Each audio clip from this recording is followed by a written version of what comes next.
Hey, what's going on, everybody? I'm Lukun Kamlenga here at Zed Now. And I know most of you are thinking like Zed Now. Yes, Zed Now Media Group. And I'm so blessed to have Kepler's in the building. Everybody, like everybody, at least at this point, you know this name, Kepler's, from That Zed Podcast. So, but it's like we have Zed Now and That Zed Podcast. That's crazy. And I was actually, you know, very, very, very, very like much looking forward to doing this. And thank you so much for coming through, bro. Oh, thank you very much for hosting me, bro. I know we've been planning this for quite a long time, especially when you were here in Zambia. But hey, yeah, for sure. God I had His own would have loved plans. to do it in person, but you know, could have been a good time for Yeah. it. Yeah. So yeah, just to kick it off, I know right now it's rainy season, so katuishi kama hivi yara kwa mata wako side. No, I'm not a farmer, I'm Dala. So we're the consumers, not the producers. We produce content for the farmers to watch. That's a good line. while we consume what they bring from Kumavala. Yeah. That's a good line. Yeah, man, so like you know, this is your first time to be on here at Zed Now. You know, once again, you know, I truly appreciate it. So I like to kind of go, you know, just start from the beginning and, you know, just get to know a little bit about, you know, who you are as a person. I know, you know, you've really succeeded in doing your podcast, you know, which is congratulations, you know. But first things first, like, you know, who is Kepler's? Where was Kepler's born? And yeah. As we get into the trivia. Yeah.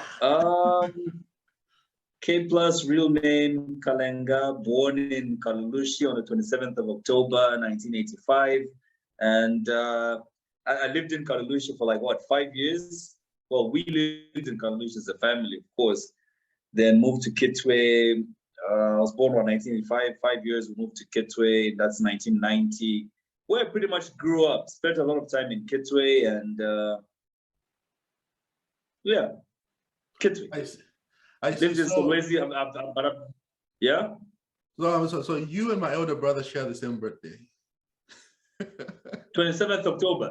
No, I'm sorry. Share the same year. Same birth year. Oh, 1985, yeah? 1985. Ah, great stuff, man. Yeah, so yeah. Right now... We're in the same WhatsApp group.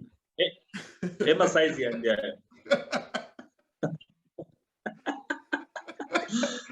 yeah, so from Kanulush, you said you were saying then. Oh yeah, Kalushi, then moved to Kitwe in 1990. I pretty much grew up in Kitwe, did my primary school education at Incana Trust School in Incana East Kitwe, then moved on to Mukuba Secondary School, then Solwezi Technical High School from there. That's pretty much me done with my education there. That's I did my grade 12 in Solwezi. That's a Solwezi Technical High School. Yeah. Yeah, I see. So growing up, like, what kind of a boy were you going into your adulthood? Troublesome na mwaliko fide hapa easy. You know what? In retrospect, when I look back, I love sounds, and by that I mean I always wanted to be where there were speakers or there was music and things like that. It pretty much explains why I think I've ended up where I am today in radio and also in DJing. So I think it's something that I'm one of the fortunate people who found what they loved pretty early in life, you know? And yeah, when you say that type, I'm that type who would always want to be where the music is or where the radio is. And sometimes I'll even steal stuff from home or sell stuff from home just to go and buy tiny speakers in the compounds. And remember, you know how in compounds, there's always that guy selling stolen goods? That was my best friend. Yeah. I like that guy because he always had speakers for me to buy. I would never question where he got them from, but somehow he always had speakers for me to buy, and I'll sell things around the house. I'm a sample. Yeah. Yeah, no, I can see that one. Yeah, I know such guys when growing up. You don't even know where they get from. You don't even want to ask. But now you should have cheap like face. And then when you look back now, when you realize that this guy was actually a thief. How would he always have stuff? And you know how the stuff would always be somewhere hidden in a corner in his house? Yeah. He would never display like in a shop. And I would never question, I never thought about where he would get these things from. But now when I look back, I think, okay, these are the guys who would come to our neighborhood, steal stuff, and then would buy from him. Yeah. But anyway, may God forgive me. That's crazy. But those moments, I think, they were still the kind of moments where it was helping you to build character. Like, fast forward, you look at it, you kind of appreciate those times, because it's like, if you never experienced those, then, especially in this field, manipulation that a lot of people have. So you kind of know how to play along in certain areas. Yeah, I don't know. Yeah, true. Yeah.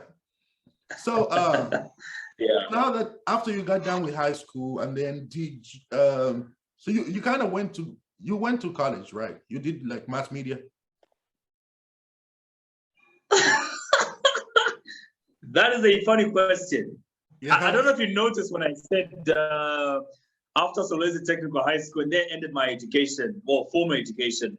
I don't have any qualifications, bro. I didn't go to, I did 1 year at university, but it's the same story with Steve Jobs, where his parents sent him to university, and then when he gets to university, realize this is nothing close to what I want to do or want to be. You know what I mean? So that was me. So fresh from high school, my parents, I was already hustling on the streets, selling cell phones, DJing gigs. And one night, my parents called me, and I was in Solwezi that night. I remember very, vividly. My parents called me, and they told me that's not a life you're gonna live, just hustling and DJing and stuff.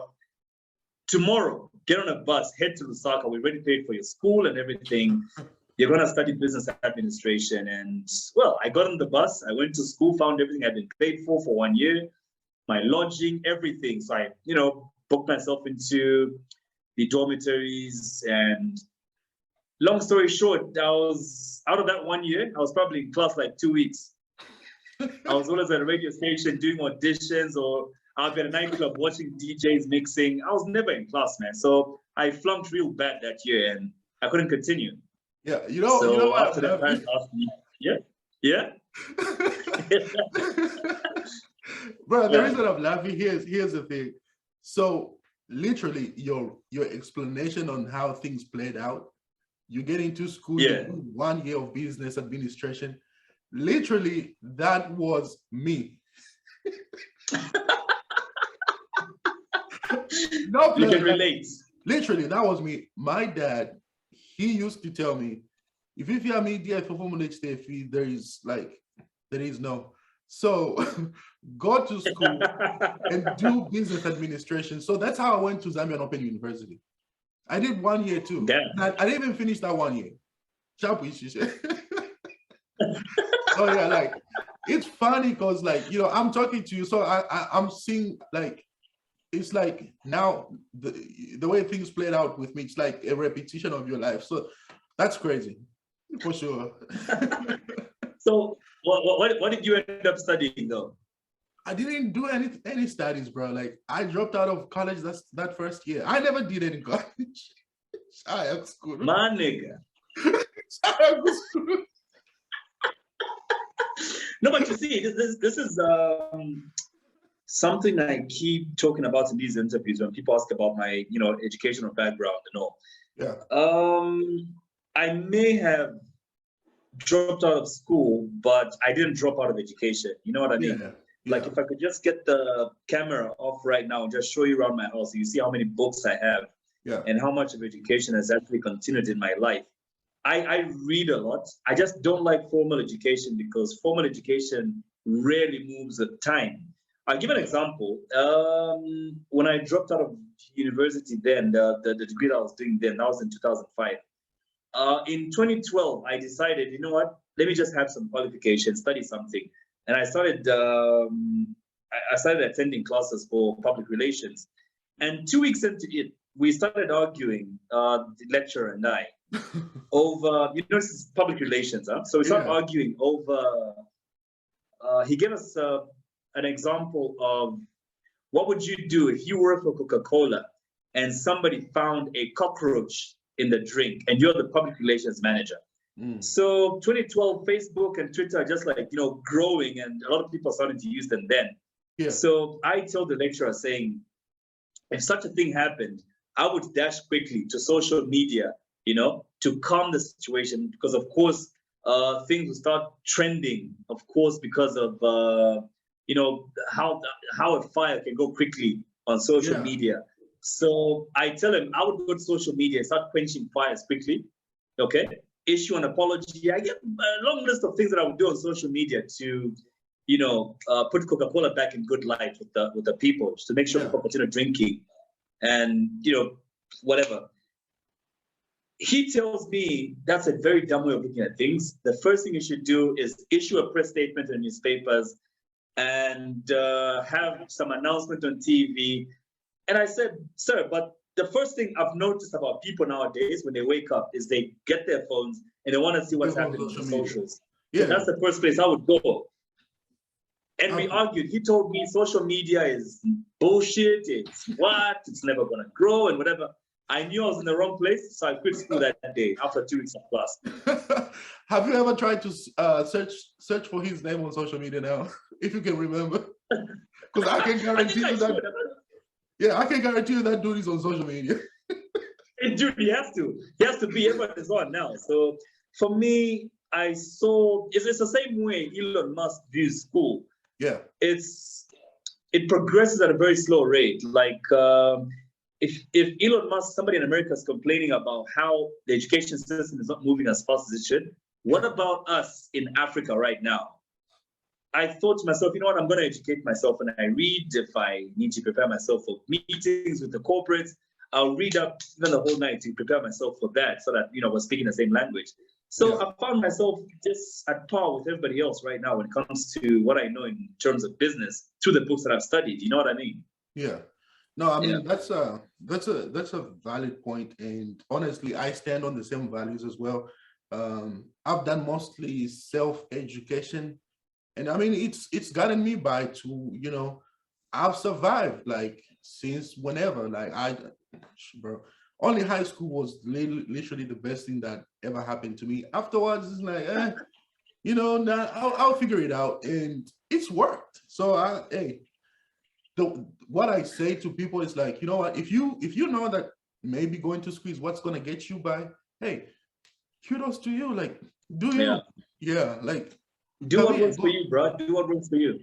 Yeah, I just don't like people who downplay, like, like we can make it. And I know a lot of people with degrees, and they can't even use their degrees. I mean, people pay a lot of money and waste a lot of money, and at the end of the day, what I was saying about Cairo Street, Pagatondo Street, this and that, it's like, No, so I like the brothers. I like the brothers with degrees, man. You pick out a few nuggets of not necessarily wisdom, but a few nuggets of education from them. Like sometimes you'd be going to a business meeting and there's a few things that you need to know about what you're going to discuss, and that guy with a degree will come on. But I think the spirit that we pick up on the street is a spirit of persistence, which the school can't teach you. You know what I mean? Yeah. And the spirit of, being a visionary. These are things that school can't teach you. Yeah. And if I may dwell more on persistence, I think it's the one trait about me that's gotten me to where I am today. I'm a very persistent person, and if I want to achieve something, I will keep pressing on until that thing is achieved.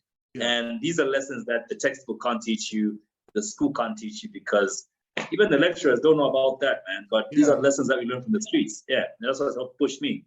Yeah, for sure. I mean, in the streets, we get experience all the time. School, yeah, true, man. Teaching you about the theory. So I guess from what I've gotten so far, it's like you've always been into the world of media. It's not something that you just decided to do afterwards. So now, like, you doing auditions at the radio stations. Like, how was that experience? Did you just right off the bat, like maybe land a gig, or were things during the same time that easy, or did you have doors being opened for you left and right? Like, what was that life looking like? I'll tell you what. When you look back now and you share the story, it seems glamorous, like it was all easy. When I came to Lusaka, for school, that was in 2005, and I talk about going to radio stations for auditions. Think of any radio station that was already operating in Lusaka in 2005. There was QFM, there was Hot FM, there was Phoenix, Horn FM. Was it Choice FM then? Was it Slam? Think of any radio station operating in Lusaka then. Bro, I went for auditions to all of those radio stations and they all turned me down. But then the question you may be asking is, how did I get into radio? So that year of me doing auditions, being in Lusaka, I flunk my final exams in the first year. So I get back to Kitwe. And a few months of being in Kitwe, or like a year of being in Kitwe and not doing much, I'm playing around, tinkering around with the knob on the radio, and I'm tuning, and I pick up a voice. Somebody says, if you're hearing this, one of the first people to hear this radio station, we're just setting up in Kitwe right now. Dang. And I know, right? We'll be opening this radio station in a month's time, but if you can hear us, please call us and tell us how you're hearing the station. So I call in. And I ask, is this in Kitwe? And they say, yes, it is. So I was like, okay, I've really wanted to work in radio for a long time. So how can I audition? So they gave me a date. Here's a funny thing. They give me the date for the audition, yeah? I don't know how I mix things up. I think I heard 14th instead of 13th.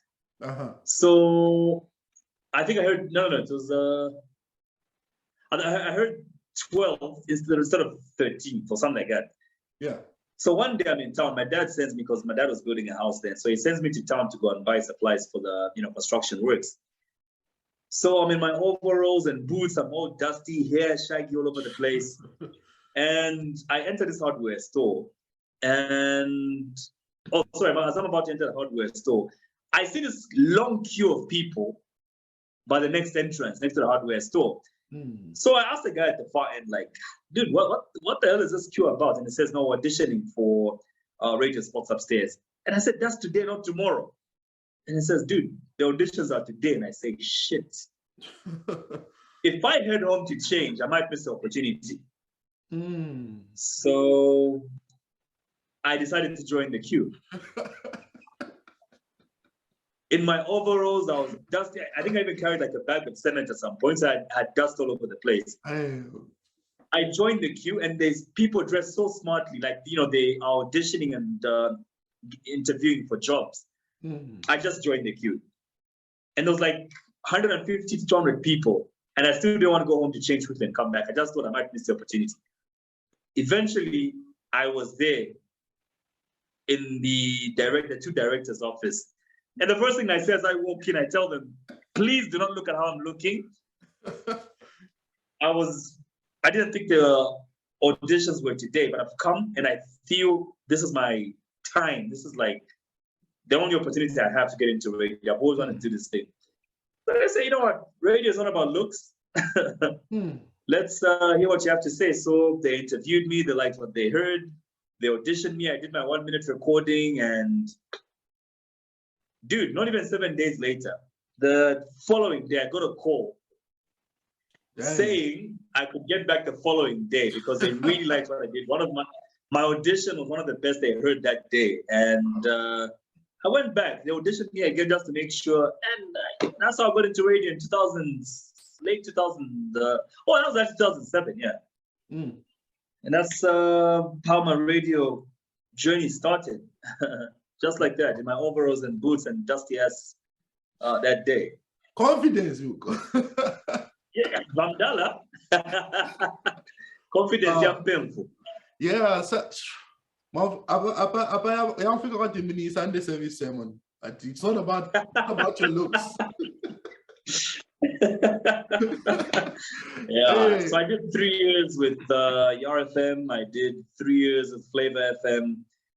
YRFM, I was drive, then breakfast show presenter, then Flavor FM, I did breakfast there as well. I resigned from there. Then I was station manager at Beats FM in Solwezi for 2 years. And I quit after 2 years. Got back to the streets hustling. And the year after that, I opened my own radio station. So where I sit today, I now own two radio stations. Yeah. really? What's the names?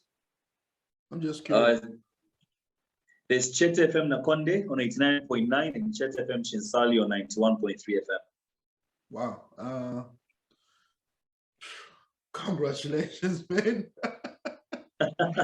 Wow. Thanks a lot, bro. Yeah, that's interesting. Yeah. So I guess I have watched the interview that you did with Slap D. So that's the business she was talking about setting up in Nakonde. Or was that something else? Oh, you heard? Yeah.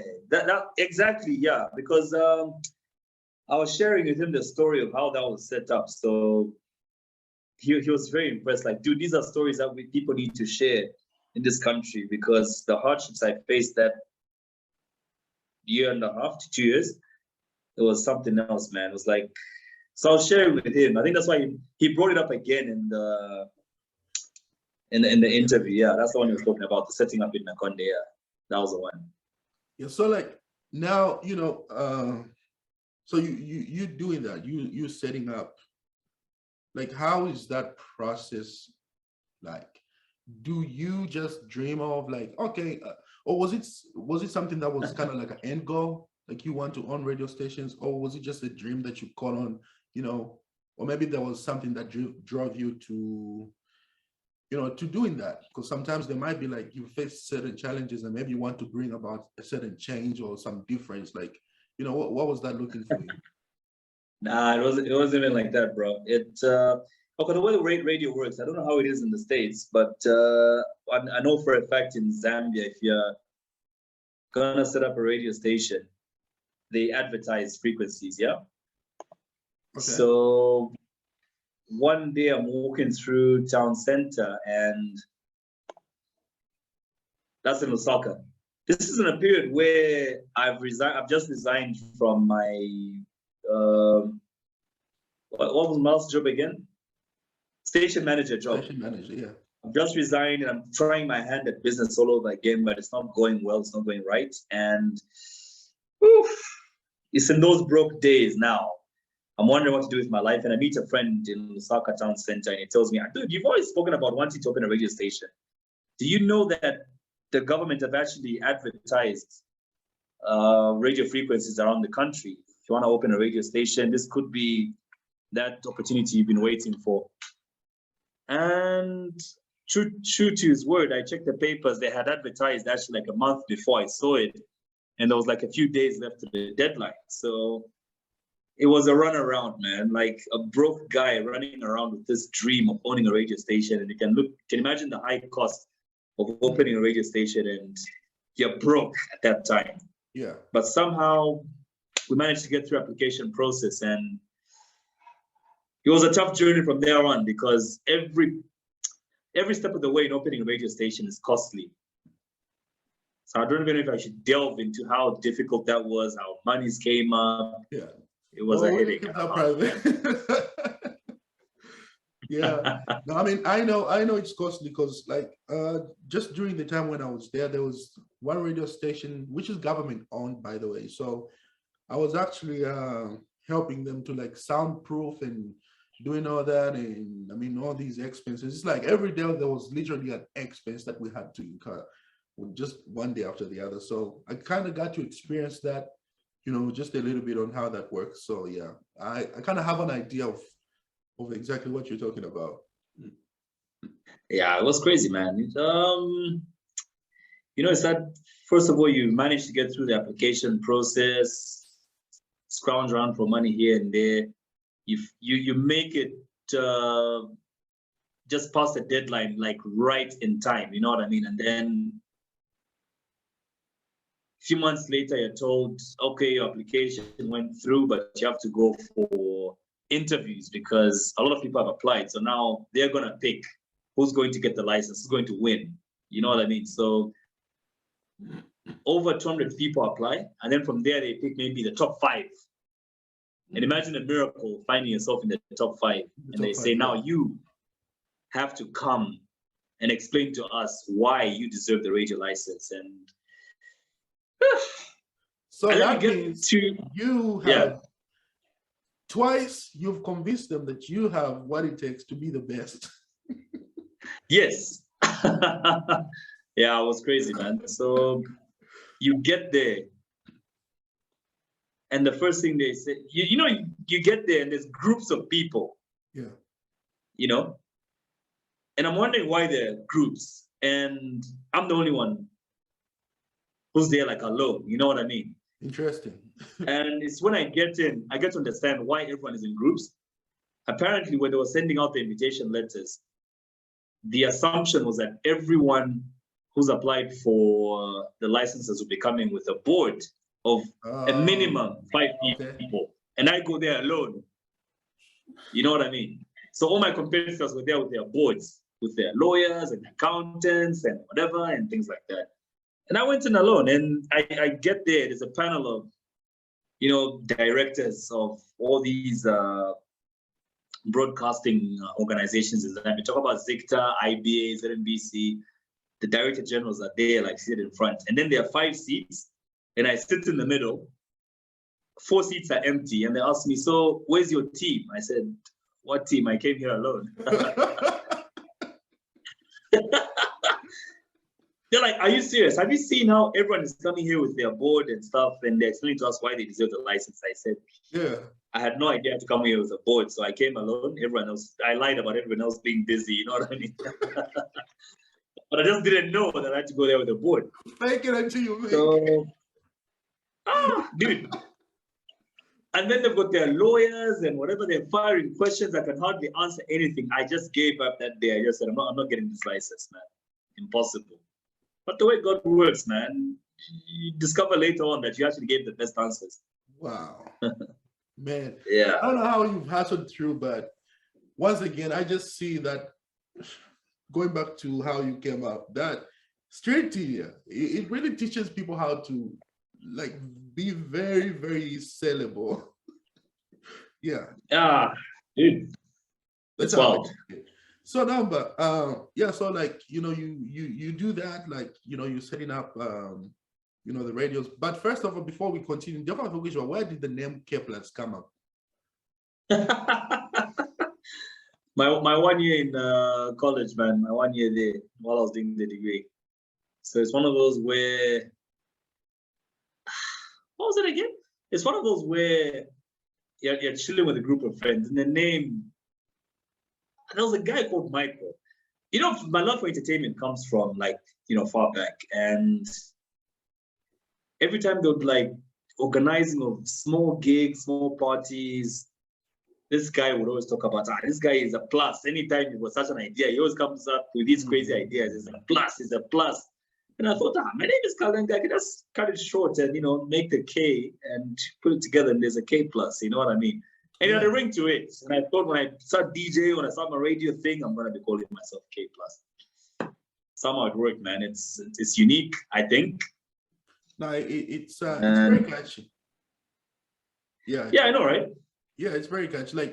The first time somebody asked me, do you know K plus? I really thought I knew the name, I knew you. I was like, yeah, I think I do. Yeah. And then I started thinking about it, do I do? Do I know?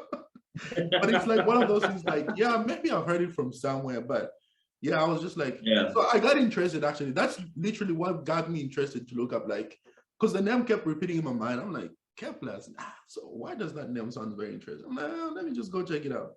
Yeah. So after then I looked it up, I was like, oh, okay, so this is what this dude does.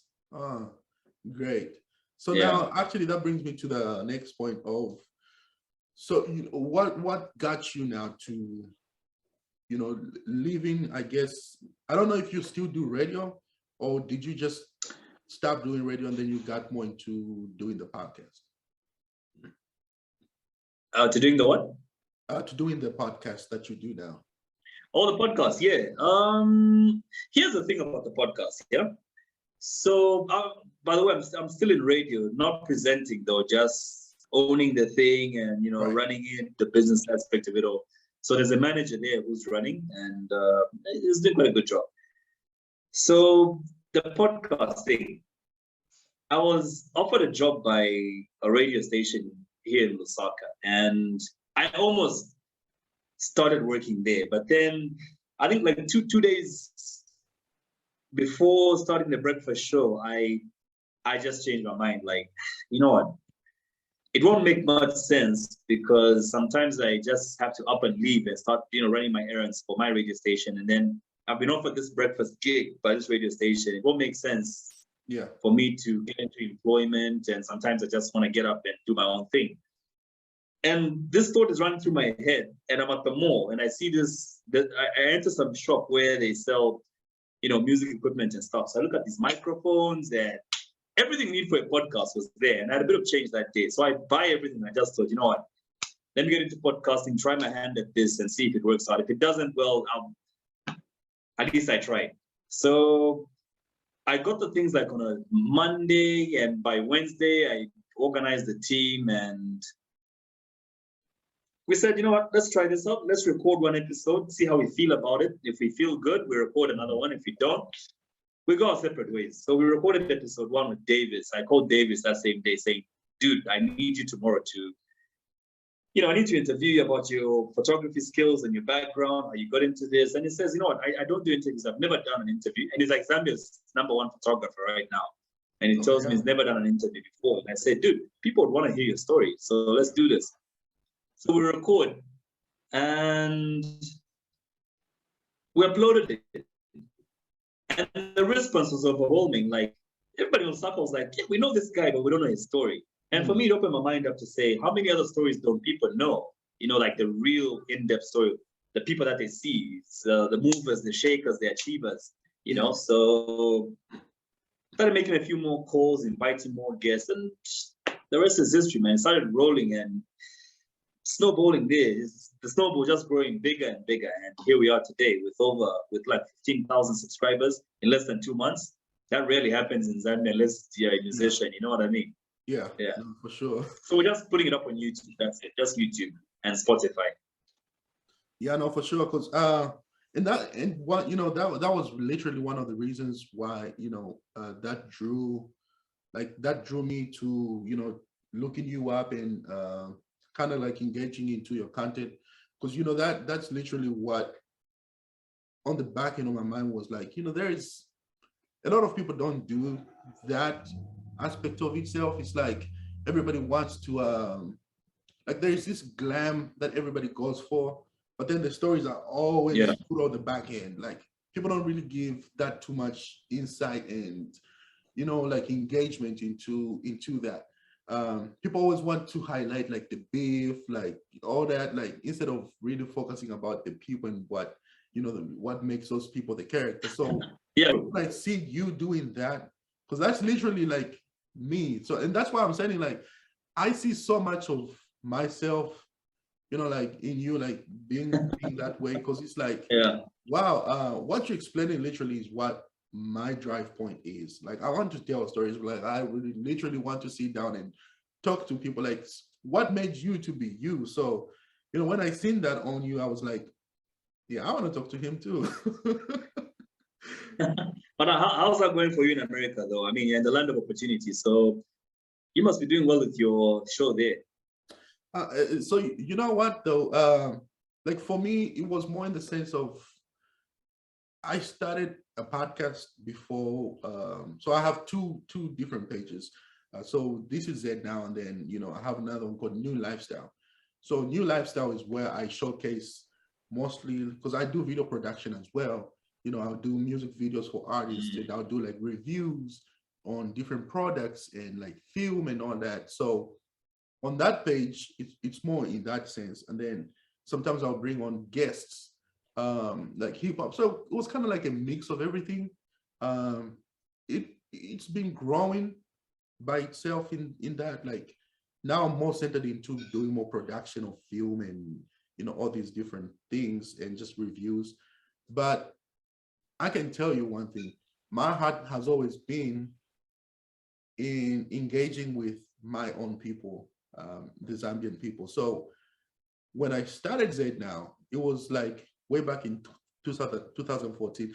I had a whole different weird name before. I called it like something like My Voice, My Booth. Like, it's a long ass name. Like, who is even going to pay attention to that? It didn't make sense. The concept was still kind of like the same, to give a platform to people to, come on and showcase their talent, this and that. But then it wasn't until like literally last year when I was like, yeah, I think Zed Now makes kind of like more sense. And bro, when I did that, literally like that page just started taking off. So it's actually have seen more growth when I started engaging with Zambians than anything else, which literally that's where my heart has always been. So, America's a lot of opportunities, but I just love to interact with Zambians. Like, I just love it. I literally love it. So my focus has been on that.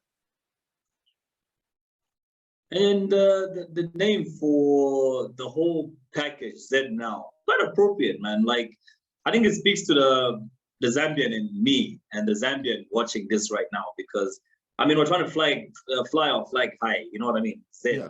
Like, even for us, when we're setting up the podcast, it was about finding a name that was relatable, more especially to the Zambian audience, even though we're going to go international very soon, but we were looking for something that's very relatable to the local Zambian. And to have a show that you call That Zed Podcast. Yeah. I was looking for a name that people were like, what show is that? No, it's That Zed Podcast, that same one. You know what I mean? Right. No, I mean, it literally made sense. See, the person who introduced me to you is like a huge fan.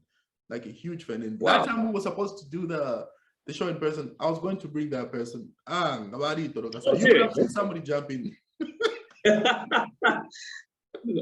No, seriously, that was going to be a possibility. Because they were like, man, I love K Plus. Like, I don't know, do you know K Plus? And I'm like, I don't know. Maybe I do, maybe I don't. Show me who K Plus is.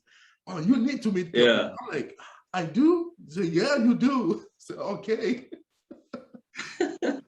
That's so funny, now, so you get into that, you receive such a overwhelming response, and then the show is going. So like, how did you start now balancing that with your radio at the same time? I think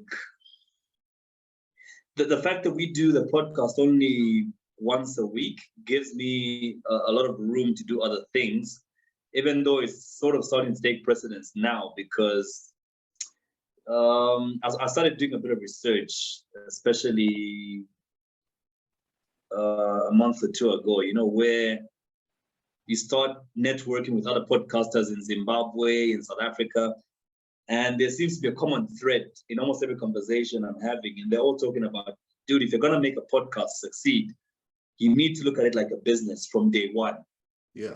So I thought to myself, okay, what do you mean exactly? He said, dude, think of it like a business. Register it, okay, as a business, a limited company.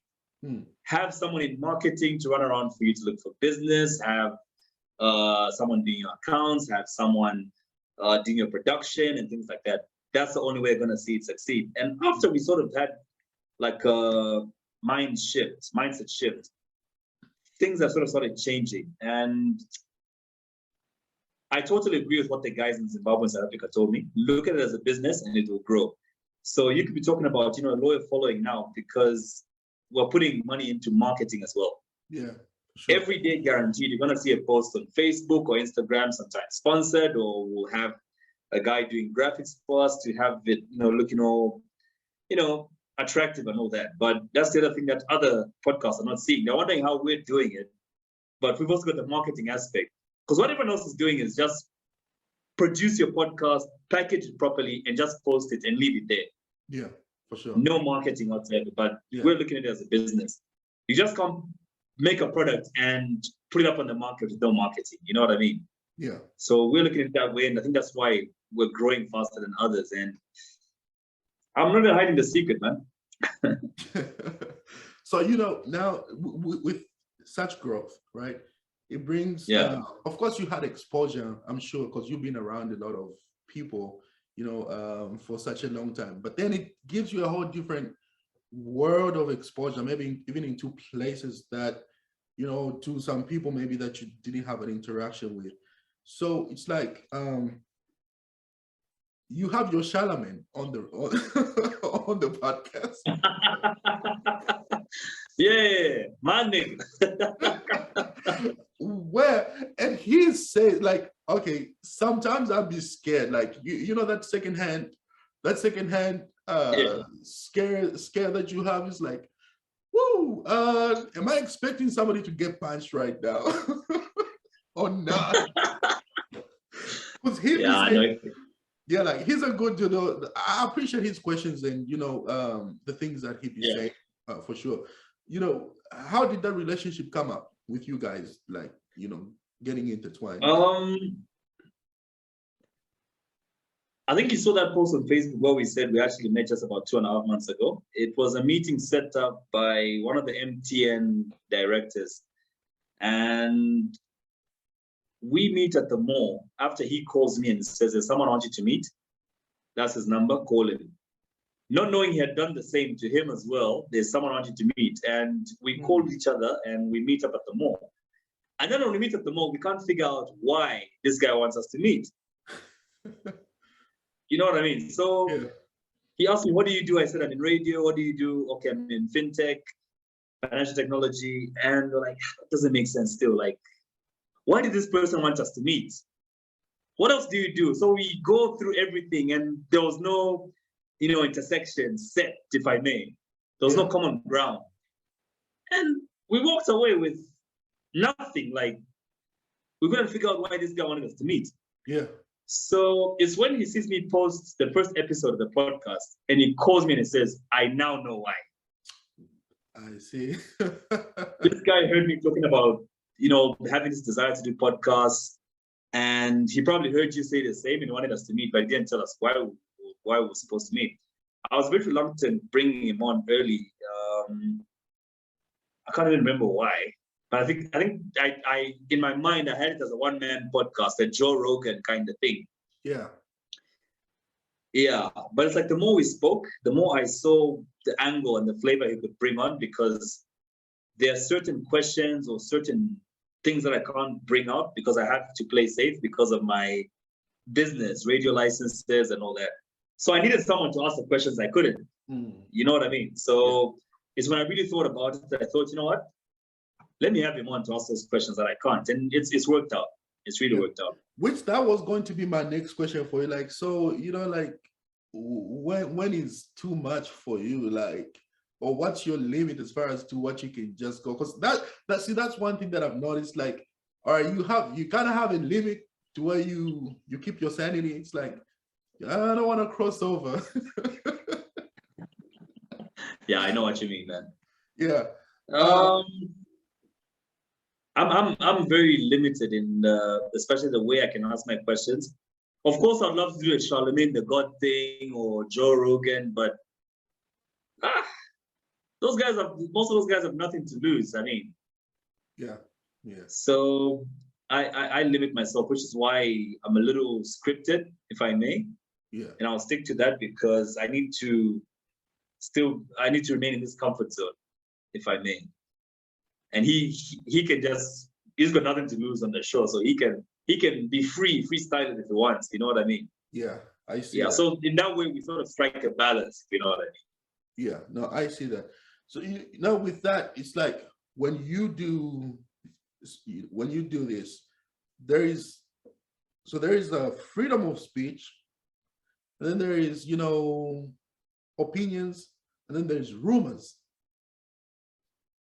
Which of those do you value the most on the show? Like, yeah. That's the good thing about a podcast.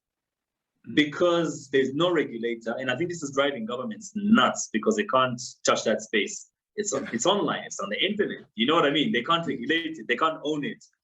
So it's really pissing them off that people can actually go online and just exercise freedom of speech. And that's the thing I'm loving the most, because your whole show can go unscripted. You don't need to follow guidelines laid down by a regulator, a licensing board, and things like that. So I'll definitely go for freedom of speech, man. Yeah. Have you ever had any like pushback as far as, okay, you did this on this segment, maybe you shouldn't say this, like try to be silenced? Yeah. We had on the Iris episode. So because we brought up the issue of the sex tape on the Iris episode, one member of parliament wanted to make some noise about that issue because he felt the interview was a little misogynistic, and he felt we were, infringing on Iris's rights, especially when it comes to gender issues. Mm-hmm. But then we defended ourselves with something that was valid. Questions were sent to our guest a week before the interview. She went through everything, and she actually had the liberty of canceling out the questions that she didn't want to answer. And the issue of the sex tape was question 1. And it was still there when she sent the list back, the list of the questions. You know what I mean? Yeah. So that already tells you one thing. She's comfortable with that issue. And if you look at the rest of the interview and how it was structured, she was comfortable because question 1 about the sex tape gave the rest of the interview context. And by that, I mean, what she was aiming for was to show young girls that despite what she went through, you can still triumph, over tragedy. She turned tragedy into triumph. And look at where she is now. She's a major social media influencer, and, she's a business lady. She's got organizations that she's working with now, despite what she's been through. And she was trying to bring that message across, like, look, I made a mistake in my past. I've overcome that, and I'm achieving this now. So that's the message I wanted to drive into young girls. But the minister, the MP, I can't remember her name, but I know she's Mwandi MP. She tried to make us look like the bad guys in the whole thing. But we justified why we did that, and it worked out at the end.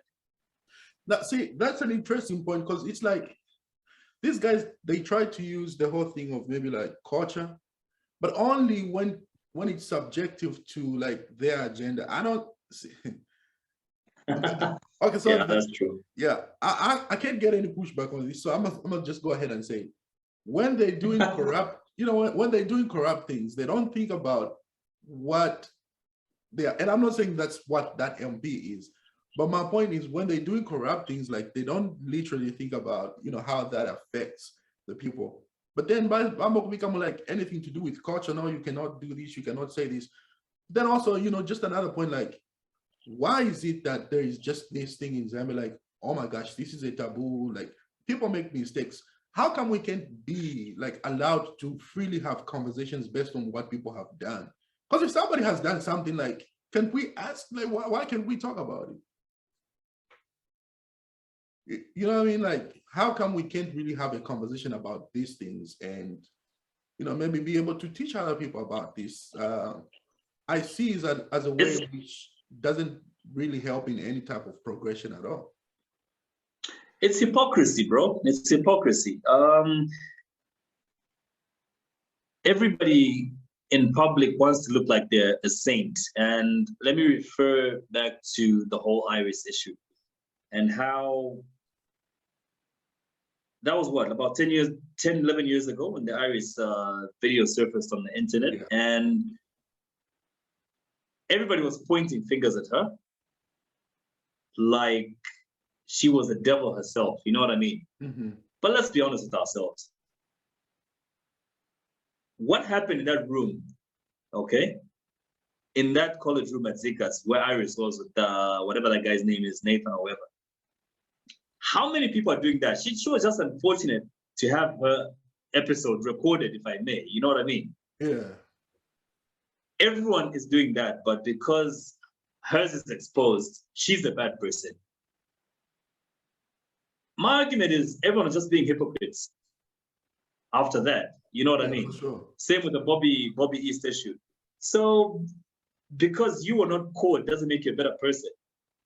We're all just being hypocrites. Everybody's being a hypocrite and that thing came up. Yeah, true. So I see it. We're all just a bunch of hypocrites. Yeah, and the thing is, like, see, she literally gets like all the shaming to this day, you know, which is ridiculous. Like, people still bring up that that whole issue like that on social media. Yeah. Nobody literally talks about the guy, like, not like that at all. But hey, I don't know, you know, whatever happens. It's how unfortunate things are for the ladies, man. Our sisters are in a very difficult position. I'll give an example, just like you mentioned the Iris issue.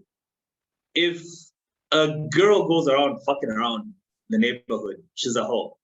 But if the guy does the same thing, he's praised for being, you know. Yeah, for sure. I mean, you actually give him a pimp and pat him on the back. Yeah, no, for sure. You see the same thing with entertainers as well. Like, the same way you're saying, like, whatever. But then the guy's like, this is the champion. You soldier them on, you rally him up, you chimorale, you give him all the money, all the exclusivity, and that's crazy. But so I think it falls under misogyny, man, some way or another. It is. Yeah. Now, like, when you well, I guess that was like maybe the biggest pushback that you had from the MP,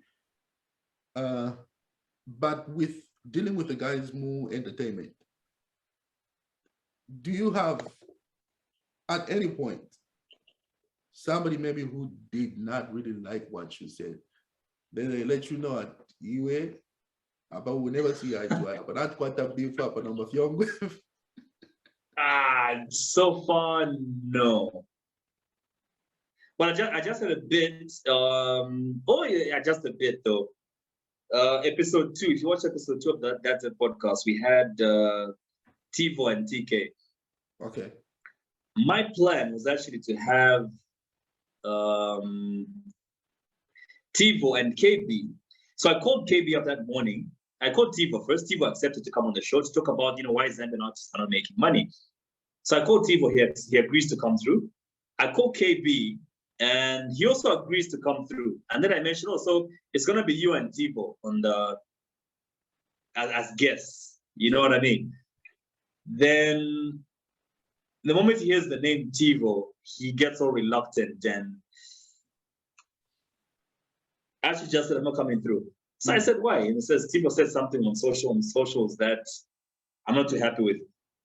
That same day, Tivo had said that KB had released a song that sounded too much like another artist's song. So KB did not take that well. So during my chat with Tivo, I mentioned that KB had declined. Had refused to come through to the interview because of what Tivo had said. KB did not take that very well. That I had exposed him, refusing to come to the interview because of the guy I was with on the show.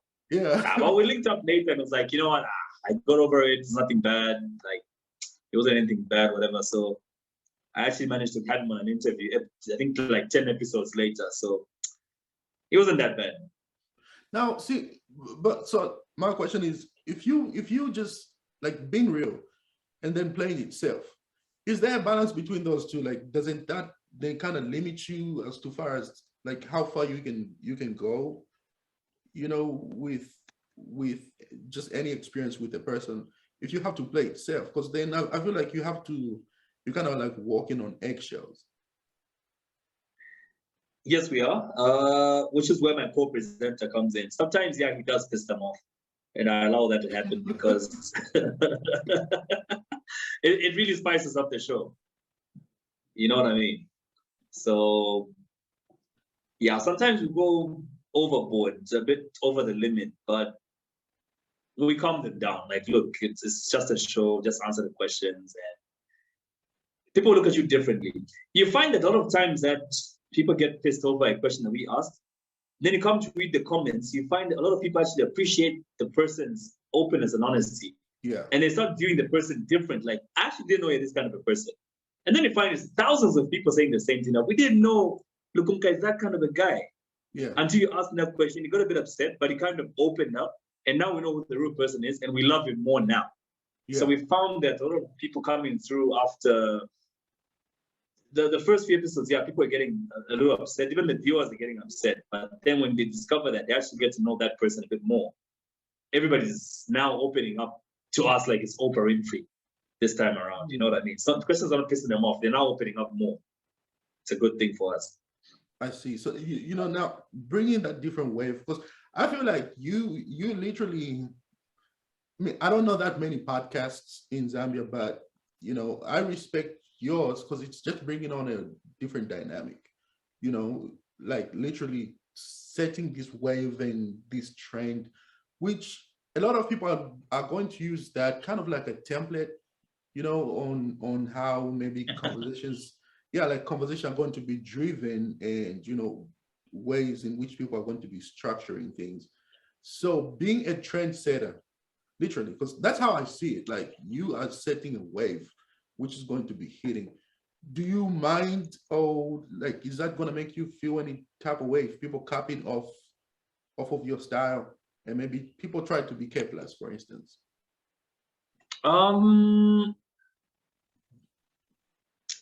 Yeah, you know the way things work in markets. When people see something working, everybody wants to sort of duplicate or, you know, have something similar happening for them as well. I really don't mind if others do even exactly what I'm doing. At the end of the day, my vision is to have the whole podcasting, you know, business set up as an industry in Zambia, like the podcast industry, like the radio industry, television industry. If we can have, the more of us there are, I think the more that advertisers start seeing us as a formidable industry that they should invest in as well. So if more people are going to do what we're doing right now, well and good, we're growing the industry together. Because at the end of the day, how many talk shows are there? Let's talk about America, where you are right now. Yeah. How many daily shows do you have that come on TV every night? Every network has their own thing. Talk about HBO, which other networks can I think of? Warner and whatever. There's Trevor Noah, The Daily Show. There's the Colbert Report, Stephen Colbert. There's Jimmy Kimmel. There's all these guys doing their nightly shows, and they're similar but different at the same time. You know what I mean? Right. Yeah. And which is one thing that I appreciate about you. Yeah, like that's one thing I appreciate about you, because, you know, you had no idea who I was, honestly. Like, zero idea. You know, I get your number and I'm just like, hey, bro, this is Lukunka, da da da da da. And then you just, you know, gave me a chilled, reluctant response. I'm like, okay, I mean, I'm trying to do an interview. So, yeah, sure, my guy. I'm like, my guy, you don't even know me, I'm your guy. Maybe I'm too accessible. But I'll say this, you know, and I don't know, this might get me in trouble maybe to not even work with certain people, but here's the real. I know a lot of celebrities, a lot of them, right? So you try to work with people. At least in this case, that's my experience. You try to work with people, and at some point, like, because there is that stamp at the Wankalako America, everything that you do when you hit up people, they always want, you know, they just sing cha-ching, cash out. Oh, give me this much. Give me this much. Give me this much. And that kind of I don't know. It just brought a bad taste, you know, in my mouth. Honestly, like as far as trying to. Well, people actually ask you to get paid. Yeah, like to actually interview them. People actually ask to get paid. Like off camera, we will have a whole different conversation. Literally, like people want to get paid. I'm like, oh, but before I asked you to, you know, do an interview, like you've been a friend, or you've been somebody that actually, you know, we cool. And then like, let's try to do this, you know, podcast or whatever, like interview, and people will just literally like, okay, maybe like $100 and we can do this. You're like, bruh, but we've been cool. Are you gonna give us any names? But so no. See, I'm but I will give out names, not just right in this moment. But my name is I'll be dropping because see, it just. But my point is, I really appreciated, like when I hit you up, there was no pushback. And then another person who was in that sense was like Simon Moore, for instance. Of course, that guy is always like everyone, but still, he's a big name. And we did an amazing interview. People like Kekero, for instance, as well. That's my brother from like way back. But what is it about you that you just don't feel like, or that why do you make yourself, I guess, or did you make yourself easily accessible? Because I don't know if you still like that right now, but in my experience, like you still make yourself available. So I'm just like, okay, that's amazing, but like, why do you have that element? I was even telling my wife the other week, saying I'm done with interviews. The last one I did about 3-4 weeks ago was supposed to be the last one, but then I thought, I think one more wouldn't hurt if we're trying to grow the culture. I mean, look at your platform, Zed Now, is I think a relatively big platform that our podcast can also be known on. So I would want to use every opportunity to market our podcast, that's Zed Podcast, and every subscriber counts because look, I'm a businessman, and every number I gain, I can actually present that to an advertiser to show, look, we just grew by one more guy today. So imagine what we'll be in the next 2-3 months. Your products are actually going to be viewed by this many people, and so I'm trying to take every opportunity to market and grow the culture.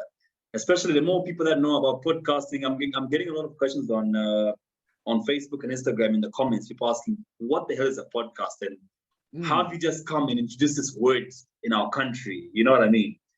It's questions coming from shows like yours and what's his name again? Munamula in Russia, who I did an interview with about a month ago. His viewers come to me, our viewers come to you. They want to know more about Zed Now. Zed Now viewers want to know more about that Zed Podcast. It's networking as well. You know what I mean? So if you're going to lock yourself up in a cocoon, all you're going to have is what you have. There's no opportunity for growth there. You're in your comfort zone. So if I can come to you, you can come to me. There's cross-marketing happening here as well. You know what I mean? Yeah, no, which I respect that because, that's literally one of the major reasons like our entertainment industry hasn't really grown like that. And I always tell people this, like, honestly, and I'm not going to lie to you, I actually started reaching out more to like people that are not really that big anymore, just in the sense of like, because these people value actually what it means to have maybe a conversation with somebody, especially if you're not that exposed. And then I reached out to some Nigerian people, like, kind of like famous people. And like literally within a short period of time, like that same day, there is a whole response. And I'm actually talking to these guys, like we're having a whole conversation. Then I'm looking at myself, I'm like, but some guys here, these guys have blown up and they are not like literally everywhere. But these guys have no idea who I am, Nefia Shala. And then you reach out to your own people, and then you just like, anything. So I came up with my own conclusion is that, Nigerians are not really that talented, but they know how to network. And that's kind of like the missing piece which we have. Exactly. Networking. Like even in, it's why even when you go to South Africa, they're dominating because they're building networks everywhere, man. Like they've penetrated the whole of Africa. They're gonna, Nigeria in the next 50 years, man, they're gonna dominate this planet. Wherever they go, one guy will start, and if another Nigerian shows up, they'll quickly start something where any Nigerian that shows up, they'll network and help each other out. But we don't have that as Zambia, so we're a different breed. The Nigerians have figured it out. The strength is in the networks and working together. Yeah, no, and I don't know how many times I'll keep saying that. That's why I really, I appreciate you, like, just even for giving out this much time. So now, like, how many episodes have you done so far? We're on number 15 today. 15. Yeah, so 15, I don't yeah. know if you have like a worst experience yet. So I mean, maybe I'm not gonna get into that, but which one was the best? Like as at now. The one that I really felt good about, that should be episode 3 with Mtalemwanza. Why? Because I think she brought out everything I like in an interviewee. She was free and she just bore herself naked in front of us. You know what I mean? Like, she just spoke what came to her mind and she shared her whole life in front of our audience. So for me, that's the best one. Things just flowed. Like, I didn't even need a script. I didn't need to prepare much. And she's a live person. The energy was just there. Like, it made my work really easy. And her coming from a media background as well really helped because she knew exactly what we needed to bring to the screen to entertain as well. Yeah. So I would rank that one number 1. Could explain why it has the most views still. So yeah. With the most, yeah, I see. Yeah. So like, what's like the projector now that you're looking at, having this kind of, success which you have.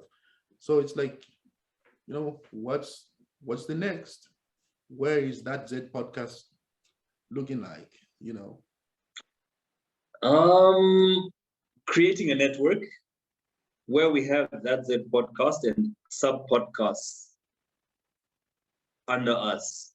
So we've got a few other ideas that we'll be launching in the next few months where we would like to have more than just interviews happening on our channels. The channels that we're working on, that's Apple Podcasts, Spotify, and of course the big one is YouTube right now. So we would like to have more content and, set up a whole studio where we'll be churning out all this content that's more than just interviews like that's a podcast. So we're gonna have sub podcasts running, at the same time concurrently with that's a podcast. So look out for 2 more coming up mid this year under our umbrella. Interesting. I see you have some, like, there was something which you said, I guess some big names which is gonna be coming on the podcast very soon. How much more? Which one? I don't know, but it was kind of like a hint that you guys were giving out, like a hint. What? Yeah, there's some big names in the pipeline. Uh-huh. Let me bag them first and then reveal them. But for now, no. It's people with layers before you see them. Yeah. Yeah. So we've overcome a few hurdles, gone through a few layers. So we should be talking to them in a few days' time, get feedback, and then we can come to the public and say, oh, this person is coming now. Yeah. There's some really big names that we're working on. We'll be on the lookout. I'll be on the lookout. My ears are always right there. Sometimes I go to bed like 0203, just trying to pay attention with like, so they don't need you to take up a Zed later. Uh-huh. Yeah, because I just don't want to ground. Yeah. I did. I keep your ear to the ground. Yeah, no, I try to keep my ears to the ground. It's a lot of questions that I can really like ask you a lot, and hopefully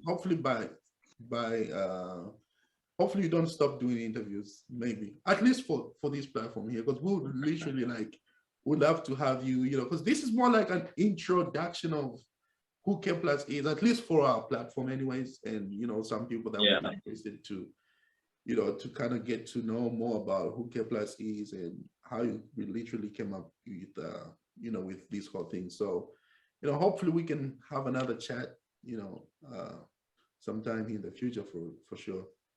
Not a problem, man. We're doing this for the culture. Let's grow the industry, so why not? Yeah, I mean, absolutely. But it's been a pleasure, man, to just have you here and coming through for us. I can't thank you enough, honestly. And shout out to what you guys are doing, and I hope everybody can go subscribe and follow at that Zed Podcast. If you guys don't yet follow them, they bring out the best, if not the best so far in Zambia, like hands down. And I mean, guys, you just have to go and watch, honestly, for you to believe exactly what I'm saying. But, yeah, look out for our channel. That's Zed Podcast on YouTube, on Instagram. But the platforms you can sample our content from, YouTube, of course, is what we're trying to push more. We're also on Spotify, Apple Podcasts, Deezer, Stitcher. I think all the streaming platforms you find us there. SoundCloud as well. I think I'll need to find out, but I think also on SoundCloud. Yeah. Actually, it's what? Yeah. Just no. Just Spotify, Anchor, Deezer, and Apple Podcasts. Okay. Yeah. So guys, make sure that you can go ahead and follow them. And I know we got some listeners over here also from other countries. So we got guys from Kenya. You guys make sure that you subscribe. We got guys from Ghana. So if you're watching these, make sure that you guys can go and follow them and check them out. And I guarantee you guys, you are not going to regret whatsoever what you're going to find over there. And this is coming from me. So, you know, I'm the king of Africa. So you guys exactly know what I'm talking about. And K Plus, man, until later, till next time, it's a blessing. And yeah, we look forward to bigger things from you. Nice one. Looking forward to chat again, man. It's been real. Thanks. Thanks, bro.